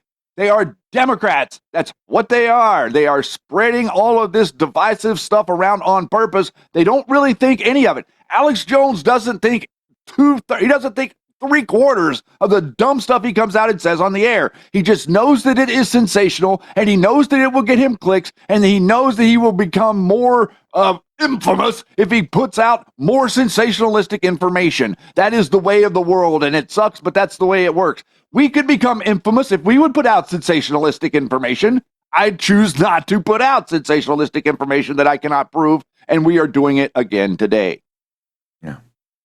We need to stand united against political violence, guys. Okay? Yeah. Look at Bronco, but that's basically my theory right there, guys. It's a good representation. Yeah. That's 100% who they are. They've always been the virtue signal. And if you pay attention, you'll see that what the people that are doing with all this confusion and Israel and Jewish rhetoric is the exact same thing. They're doing the exact same thing. And as a matter of fact, we know, guys, we know the Doug Stewart operation with the bots. We understand what they're doing with the Chan boards and all of this stuff. All of this rhetoric is ginning up hatred for Jewish people is intentional. It is engineered by the church intentionally. So they create a counter pull, a thesis, antithesis rhetoric within America to further split you up. I'm going to tell you something a lot of people won't tell you. The early Protestants of America didn't want Catholics here. You might not like hearing that. And there was a really big deal that we didn't want Catholics because we didn't think Catholics were actually people that believed in Jesus. We thought that they were something else. And so we didn't necessarily want them here. That's the truth. You want to talk about, racism and all this other nonsense. The truth of the matter is there's some things that people believe that just don't mesh with what it is that you believe. And the founding fathers understood a layer of this. So we're assimilating here in reality, but you got to look at where the narratives come from, and they stem from the cartel. They stem from the church. They stem from the military-industrial complex. They stem from the psychological operations that are out there like Alex Jones and all these other people. Is there kernels of truth in the things that they say? Yes. Is what they say truthful? Absolutely not 100% of the time. Yeah. Let's listen to this. Pressure as somebody who cares deeply about the issue. And that's true also. I know we have about 90 seconds left, but that's true about foreign policy. Like, I remember Charlie calling me and saying, I'm really worried. And this is back in the summer when the Iran strikes were sort of first being contemplated. He said, I'm really worried this is going to become another regime change war in the Middle East that we get trapped in. And I said, Charlie, first of all, have some faith here. The President of the United States is not a believer in perpetual war. He knows the mistakes of Iraq and Afghanistan. He doesn't want to repeat them. But Charlie was very clear that he could support Israel. And by the way, he did eventually support the strikes on the nuclear facility while simultaneously saying, no more. This can't become a bigger thing. This can't become a broader thing. And again, I think he modeled a really good way of applying pressure, of disagreeing when you do disagree, but also recognizing that so long as you're operating in good faith, we're all part of the team. And that's something I'm going to try to take from Charlie's legacy, is not that we're always right, not that we can't take criticism, but that we all should try to work together. It did worry me, because I think your description is perfect. He was one of the very few who took that message and stood by it. I mean, right to the very end. This cannot get bigger. We don't want another regime change war. But man, some of the people who send money to Turning Point, his donors, were very tough on him. So tough on him that I could feel it. I talked to him a lot in the last few months, and he was under enormous pressure. He never bent. He never became bitter. He kept his integrity to the very end. To the very end. And I just think it's important to say that because it's true. Absolutely. Thank you, Tucker. Very interesting, huh? Wow, that is very interesting. Looked like JD wanted to hurry him up off the stage, though. Well, Tucker's got some problems. Tucker has some problems. Yeah. Tucker was he was part of the people that said we were going to World War III. He was part of who JD was talking to whenever he was saying that right there, because Tucker was ginning up that rhetoric, as well as ginning up all this rhetoric that Israel controls Donald Trump, and over there on the side of the people that are acting like, somehow Trump hired Israel to take out Charlie Kirk because Charlie Kirk was talking about Epstein. That's essentially what you're agreeing with out there, everybody. I'm just going to put that to you. Yeah. Also, there are people being fired and hiring lawyers, Shady Groove. Let's listen to this lawyer today. Check this out, Shady. This is amazing. Yeah. I was saying some of this stuff just the other day. Amount of calls that we have received, I think it's not that many, but it's about 6 now, calls that were received from individuals who are specifically saying, I'm going to make sure I get this right, I have been terminated, I have been put on suspension by my job for things that I have said on my private social media account. First of all, I want you to think about those things. Private social media. Now it's their private. Yeah. But a lot of comments that we're getting specifically about the unfortunate death of Charlie Kirk. Why do I say unfortunate? Because I don't care who you are as a human being, you should not root for another human being's life to be taken, whether you agree with their political views. I'm old enough to remember the whole phrase, sticks and stones may break my bones, but names will never hurt me. I think we have forgotten that as a society. And if we get to the point where we're simply to the point that if somebody says something that we think they deserve to die, there's a bit of me that actually believes that Mr. Kirk, whether I agree or disagree with his views, the fact that he was willing to engage in a logical debate, and by the way, that is what we do as attorneys, that if we have differing views with our opposing sides, it's basically an intellectual debate. You should not lose your life for engaging into intellectual debate with anybody. And there's a bit of me that believes that I don't know if he actually believes half of the shit that he was actually saying, because, some of it is just rage baiting to get encouragement. By that same definition, are we going to start saying that we have a problem with Leonardo DiCaprio for playing a racist in a movie, even though he was acting? Anyway, what is ending up happening are people are forgetting about the First Amendment of the United States Constitution. They are saying, hey, Mr. Kent, I have freedom of speech. I should be allowed to say anything I want at work on my private social media account. Again, no such thing. Stop saying this is private. One, it's not private because you're posting it. Social, by definition, is social in media. Come on. But what I encourage people when I tell them is your employer, especially in South Carolina is a right to work state. What does that mean? That means your employer can say, you know what, get the fuck out of here. We're not going to listen to this discourse. You cannot post this stuff on the page. Some individuals have come to us and basically, let's say they're a teacher. They're a teacher and they are saying that, you know what, my school district has suspended me because I said, Charlie Kirk, he deserves to die. You teaching our kids? Or you work for an elected official and you want to put political things on your post and your elected official says, nah, brah, you don't work here. South Carolina is a right to work state. Number two, when we talk about freedom of speech, you have the right to say whatever the hell you want, but people tend to forget you can say what you want. Our government is not going to arrest you for saying what you want. We're not going to kill you for saying what you want. However, your employer has the right to terminate you. They are two different things. People get confused on freedom of speech and freedom of consequences. There are consequences to our actions. So when we get those calls and people ask us, can I file a lawsuit because my employer terminated me because of the stuff that I put on my private social media account? At least in South Carolina, my response is they can terminate you for anything they want to. As a matter of fact, a lot of times when employers contact me and say, how should I terminate an employee? I said, don't give them a damn reason. You work at sometimes as the sheriff say, you work at the will and the discretion of the sheriff. Don't give them a damn reason. There's a famous quote from a pretty, I don't know how to say it, a pretty prolific philosopher, old Dave Chappelle. You know, everybody wants to give an opinion, and he had something that was pretty great to say. He says, you could shut the fuck up. Wow. Yeah. Boy, oh boy, is there a coming to Jesus moment happening for these people or what? Yeah. Seems like it, Shady. It really does seem like it. And we're so ready for it, aren't we? I'm ready. You know, I'm ready because check this out, Shady Grove. These are your soulless, God-loving death cult scumbags. Here you go. Charlie Kirk hated empathy. Why are you so hateful? Yeah. Hey, can somebody tell her to back Can up, you please? not put the camera in my face? Murder is bad. She is evil. Fuck your homie dead. Fuck your homie dead. He got shot in the head. Fuck your homie dead. You're so brave. She started saying, haha, your homie dead. For saying fuck your this. homie dead. Look at me, everybody. Look at me.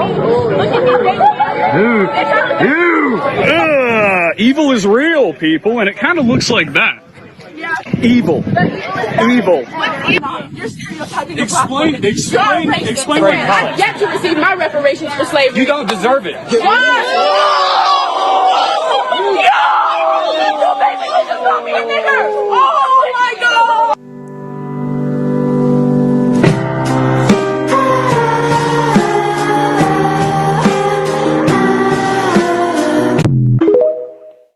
That's what you get, Shady. Speech has consequences. Yes, you have freedom to say whatever the hell it is that you want to say. You're allowed to say it. Nobody's going to put you in prison for it, but the people that hire you sure as hell don't have to employ you once they see you saying it. And I think this is absolutely amazing because, you know, essentially we were thrown off of a major platform for saying things that people didn't like us saying.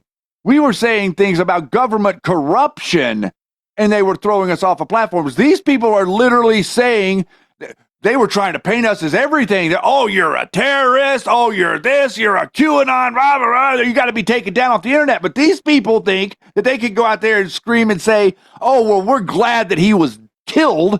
We are glad that he was shot in the neck and think that their employer's not going to see it and think, I think this is amazing. Dr. Drew had a point that he made last night that I thought was absolutely amazing, and I think it dovetails perfectly with what it is that Jeff and I are trying to share with you here on the MG Show. Guys, you have to understand that what it is that's going on is their reality. They are living in a fantasy world. This dude, no matter who was connected to him, no matter who controls him and his transgender furry buddies were out there living in furry buddy fantasy land. And in furry buddy fantasy land, there is no real consequences for anything because everybody wears makeup or whatever the hell it is they do, and nobody knows who people are, and they're hiding from who they really are. That's part of the game. It's like Dungeons and Dragons for weirdos, whatever it is. That is not reality. They are currently, all of these people they're coming to the realization that they have been living in a fake reality whenever a consequence happens for their actions, because they're not used to consequences for their actions. You probably got paddled whenever you were a kid, whenever you spoke against your mom or you Wooden said spoon, something. baby. I took a number of them, but it straightened me out, and I sure as hell ended up having respect for other people. And whenever I did something disrespectful to someone else, my mother sure was right there to tell me, well, these people, for whatever reason, didn't have the person right there to tell them they're being disrespectful. And so they are learning in real time, and I think it is great because not only are they getting fired, they're going to have a hard time getting hired somewhere. That's right. And let's go to this real quick. Trump took some questions. Let's listen to a little bit of this last night, Shady. Check it out.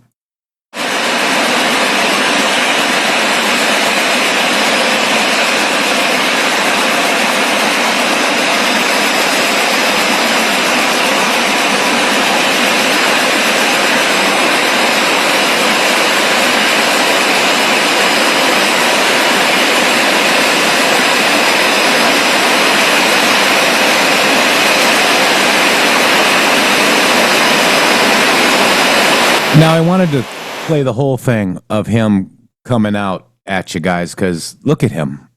What a guy. What a man. Everything on the weight of the world is literally on his shoulders. Wow. It was a very sad weekend in the sense that we lost a great person. I'll be going on early Sunday morning. We're going to Arizona, taking some people with us on Air Force One. Maybe you people are going to be with us, I don't know. But we're going to be going Saturday early on Sunday morning. Okay?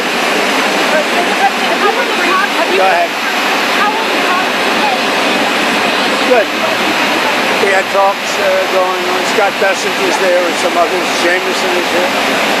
And yeah, I think they're going fine. We're going to see, but we've hit them very hard in so many other ways. I don't know if you know. Do you know what they're paying right now? What are they paying right now? Do you know what China's paying right now in tariffs? Huh?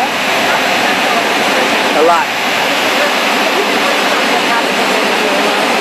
Yeah, I know exactly what's up. A lot of drugs are coming out of Venezuela.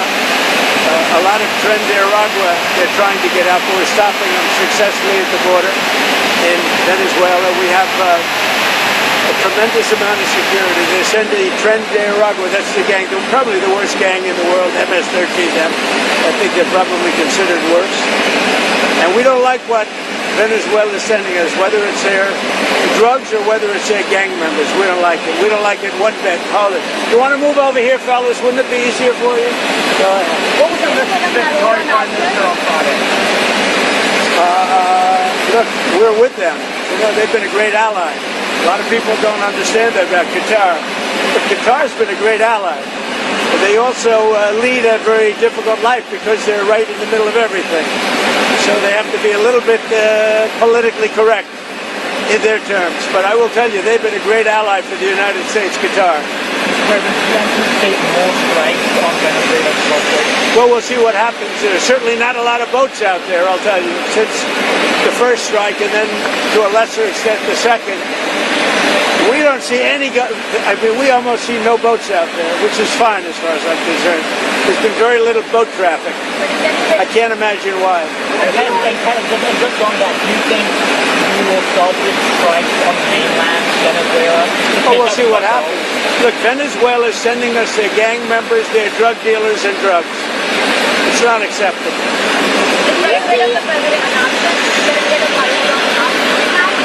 We'll see what happens. Not an option or not option. We'll see. He had an election that was wrong. It was almost as corrupt as our election of 2020. You know that? You know what I'm talking about? I wouldn't say theirs was much more corrupt, but it was certainly corrupt, but ours was corrupt also. I may or may not. They're negotiating TikTok right now. We may let it die, or we may, I don't know, it depends. Up to China. It doesn't matter too much. I'd like to do it for the kids. They like it. I mean, selfishly speaking, I did very well on TikTok, and I got the youth vote. I got numbers that nobody's ever even come close to in the Republican Party. Nobody. If you look back to Romney and all these people, they got practically no votes. I got a lot. And some was attributed to TikTok, and a lot was attributed to Charlie.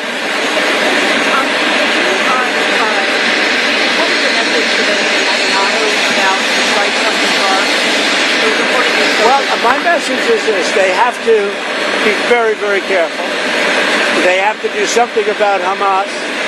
But Qatar has been a great ally to the United States. A lot of people don't know that. I told the Emir, who I think is a wonderful person, actually, I said, you need better public relations because you don't really get the public relations. I mean, people talk of it so badly, and they shouldn't be. Qatar's been a very great ally. So Israel and everybody else, we have to be careful. When we attack people, we have to be careful. You mentioned Charlie Kirk, sir. What organizations on the left? Here we go. This is about Charlie Kirk. Well, the problem is on the left. If you look at the problem is on the left. It's not on the right, like some people like to say on the right. The problem we have is on the left. And when you look at the agitators, you look at the scum that speaks so badly of our country, the American flag burnings all over the place, that's the left, that's not the right. We'll see. We'll be announcing. They're already under investigation. You know, they're already under major investigation. A lot of the people that you would traditionally say are on the left. Already under investigation. Wow. Have you asked to start revoking the visas of the foreigners who have celebrated Charlie Kirk's death? No, we haven't, but we are looking at names. We don't like that. That's not right. We wouldn't celebrate if something happened on their side, and we don't. These are sick people. These are really deranged people. Any progress on the Fed chair, sir? Well, other than I don't like him. He's incompetent. Now he's talking about Jerome Powell, but we're running to the end. I wanted to get to that point where the left is the dangerous language. The flag burners, they are the ones that are doing the stochastic terrorism on you, thereby in like wanting these kids, you know, you don't know who's going to do it, but statistically they know somebody's going to get triggered, and statistically somebody's going to hurt somebody. And that's what happened to Charlie Kirk. It's the language. Hopefully we can get the Charlie Kirk Act, you know, that replaces the Smith-Mundt Act, Shady Groove. I think that we're going to get that, and I think that I'd like to thank that beautiful young lady who actually put herself out there and made a commentary that got all the way to the president. And I'd also like to mention how that isn't that exactly how you would think we the people would work. Like way back in the day, people would write the president letters, and the president would read a letter and say, "Oh, that's a pretty good idea." Well, in the modern day, people can make a video of themselves, and other people can like the video and upchain the video till the president sees it and then comes out and makes a suggestion. That is how we, the people, is supposed to work. That is how America is supposed to function. It's not about like the clowns, the CIA, the intelligence assets telling the president what to do, and then the president doing what the military and the CIA people tell him to do. That's not America. That's something else. America is about we, the people. We, the people, get to control the presidency, and they pretty much control everything else. But that is the way the founders initiated it, so that three branches of government could co-equally keep each other in check. And as a matter of fact, after 250 years, it's working pretty good. KX2, $10. Thank you for bringing sanity to a chaotic world. I deeply appreciate you guys. Welcome. We appreciate you. God bless you all. Rest in peace, Charlie Kirk, and we'll be back tomorrow, Shady. We sure will. And we love each and every one of you. And go out and do better today than you did yesterday. Let's all do that. Let's see what happens. Radio show, podcast, and social media. Said differently, I visit college campuses so you don't have to. We're talking to so many voters that know it is time for change. They know that something is wrong. America's future is a series of choices. Our current state of slow motion national decline is a choice. Today is our 2-year-old's birthday. And I look at my daughter, and that is my why. For those that are parents, you know exactly what I mean. There is no mountain that stands tall as your faithfulness. There is no river that runs wide as your goodness.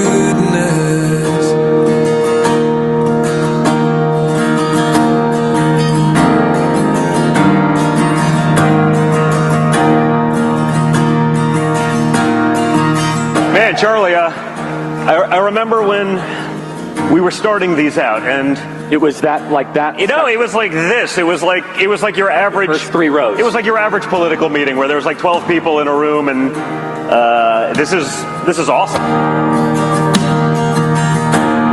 This, in my personal opinion, was the most over-the-top Trump event that I've ever covered. This is the #1 boots on the ground operation in the country. We're working directly in harmony with the Trump campaign. It's been vetted, it's been cleared, it's been blessed, as you can see there, and we're going to try to win this thing. No guarantees. It's what we do that matters. Mr. President, I can tell you this room is 100% with you, and we have your back. God bless you. We really do. Thank you.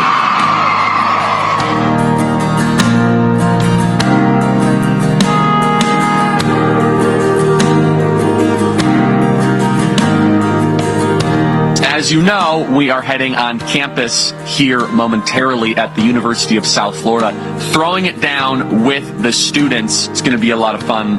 We are excited to continue this cultural movement that we have started at Turning Point USA. More high school chapters, more college chapters, and disagreement is not just welcome, it is invited. We want to have those tough conversations. That's what it's all about.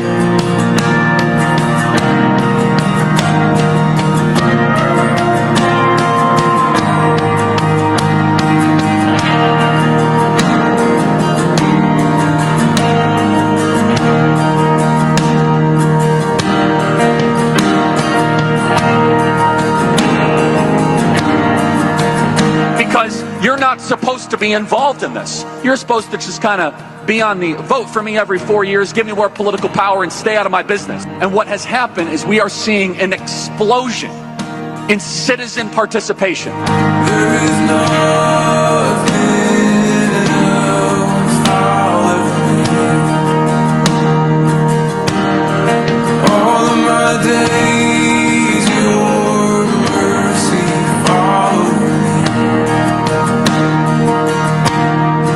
Oh, there is nothing else I'll ever need. Knock on that extra door.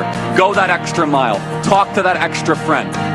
Because throughout voting month and culminating on the 5th of November, I believe it will go down as a day that people remember. As a day that is written about in history books. As the final battle. From the golden escalator on down. From defeating Hillary Clinton. From the nonsense of 2020. From Butler, Pennsylvania, November 5th, it all culminates.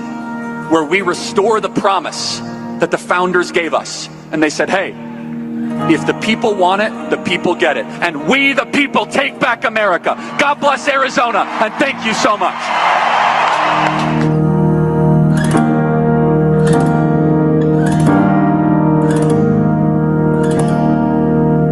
Every day, the American people demand certain accomplishments and victories. Disagreement is what keeps a movement alive, keeps a movement fun. Here in this country, we are a country of flourishing. We're a country of risk-taking. We're a country of building. We will achieve American greatness, and we are just getting started. All of my days, your mercy follows